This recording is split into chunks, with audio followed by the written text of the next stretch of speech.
Today, guided by our new members and the American people that they represent, that we all represent, we are introducing H.R. 1 to hold legislation to clean up corruption and restore integrity to government. Yeah.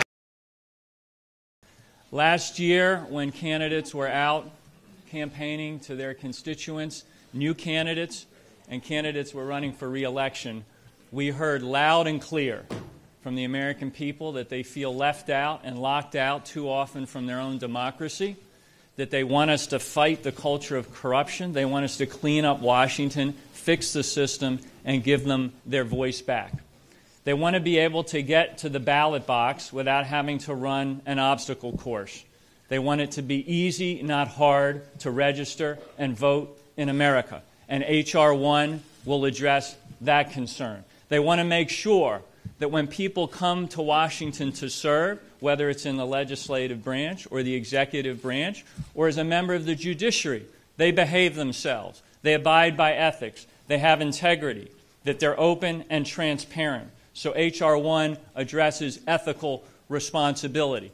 And finally, they kept saying to us over and over and over again, don't get tangled up in the money. We don't want special interests and people who write big checks to govern our democracy, to determine what the legislative calendar is going to look like. We want the people's priorities to be reflected. So we have to fight back against special interests and big money. And H.R. 1 does that. Over the last 2 years, President Trump set the tone from the top in his administration that behaving ethically and complying with the law is optional. Ladies and gentlemen, I've stopped by here to simply say we're better than that. We're better than that. It cannot be optional. Jerry Nadler.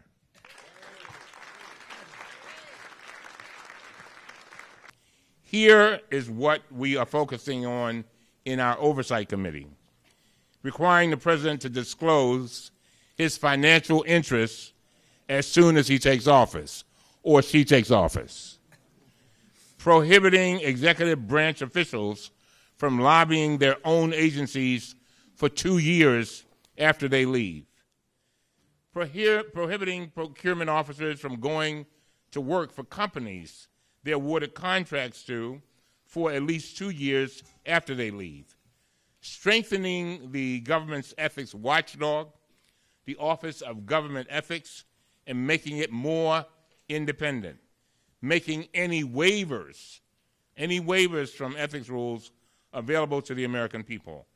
Finally, requiring senior government officials to disclose political contributions they received before joining the government.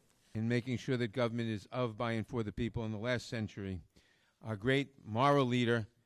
With this bill, it is in keeping with the Voting Rights Act of 1965, where some of us gave a little blood on the bridge. Oh, yeah. We don't want to give any more blood. No, sir. But we have our votes. Yes. And we must use our votes as a powerful instrument to change things.